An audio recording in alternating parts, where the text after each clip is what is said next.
Thank you, Mr. Chairman, for the opportunity. And thank you, Pak Sandi, for the marvelous presentation. Similar with Ibu Neti, I'm also a big fan of you, Pak.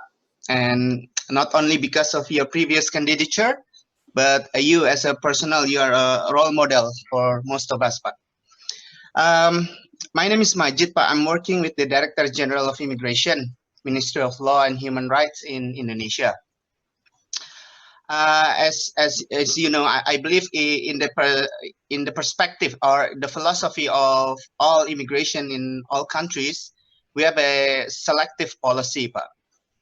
Whereas within that selective policy, we have two approach: the security approach and the prosperity approach. Looking at this global pandemic, since January, our government already make several policy responses. We have a January, we have a closure of several of our borders. And starting February, we have policy to revoke the free visa in terms of immigration policy, the free visa, the visa on arrival. We also have the ministerial regulation number 11, 2020 to temporarily prohibit foreigners to enter Indonesia. But as you can tell, the pandemic is not only impacting our public health risks, but also to the economy. There are several discussions to start a scheme, a travel arrangement scheme, where maybe in other country they call it travel bubble or travel corridor to try to revive our economy. In Indonesia, we are still discussing the possibility, trying to balance between the, like I said, the prosperity approach and the security approach. Where can we find a way to meet in the middle? I would like to hear maybe your opinion, Pak Sandi, because you are previously worked for the government. Now you are very active in the private sectors. You also are active with the community-based SME. I would like to hear your opinion about the potential of us in the IMTGT forum to have some sort of travel arrangement for business essential, trying to revive the economy of all three nations. That's my question, Pak. Once again, thank you. Happy birthday to you. Wish you all the best. Thank you. Thank you, Pak Majid. It's a very difficult questions that Pak Majid posed because around the world you see a number of cases going up, and the U.S. now is an epicenter. It's completely unimaginable, whereby EU now is thinking to ban U.S. Citizens from the U.S. coming into Europe because of this the unprecedented number and new cases coming up in, and it's not even the secondary wave. It's still, we're not done yet with the first wave. So I understand the concern and I appreciated the government's speedy executions to close our border, and I'd like to thank people at the immigrations of all the countries here involved in order to contain the virus. And until we are comfortable with the, I would say, triple T, testing, tracing, and treatment, and isolate, we don't know where we are, and we need to be guided by scientific data. But this is also the time for us to innovate, because you cannot talk about prosperity, you cannot talk about security, you cannot talk about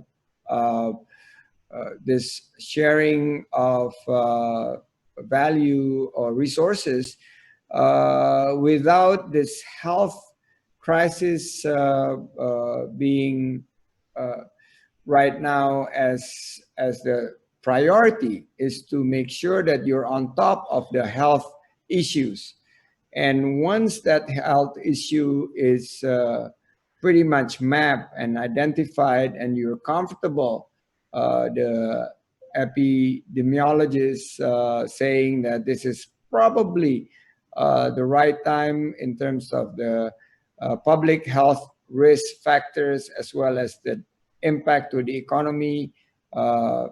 In particular, like tourism employs 10% of our workforce. So it's really something very major for us. And business traveler, I used to go to Singapore just for lunch and come back in the evening. I go to KL, I take the morning flight.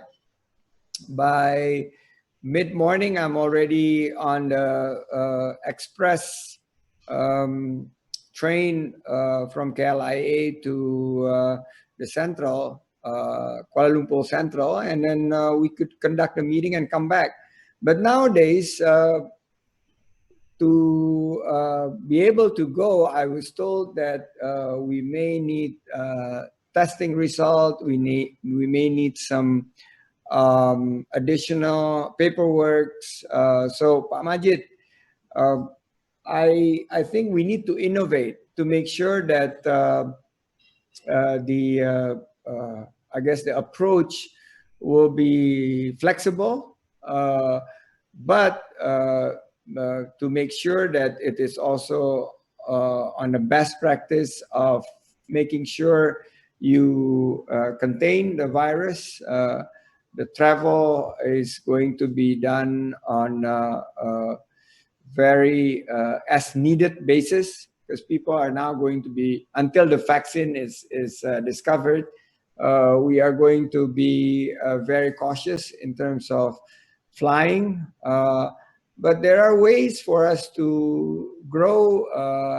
I believe the travel industries will be more personalized, customized, localized, rather than this massive, I would say, basically the massive low-cost approach.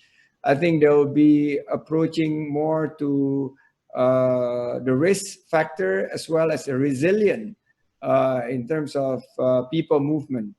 And this is also the time, a good time for the immigrations to have a pre-clearance, so we don't have people lining up, queuing to get their passports processed, but they do it beforehand, before travel. So once they get clearance from the rapid test, they also get clearance for their travel documents. So this is something that we need to innovate. You mentioned a bubble.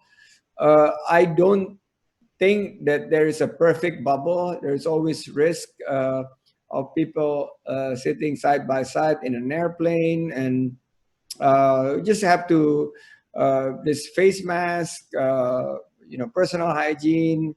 I mentioned all the things related to preventions is going to be needed. And if we could put together the package with this immigrations within the same protocols, it's going to help a lot, because the time that we need to do the testing will be reduced by the time that we need to basically clear our travel documents. Is going to be, I guess, a way of some part of the new normal and a way of going forward. Thank you, Pak Majid.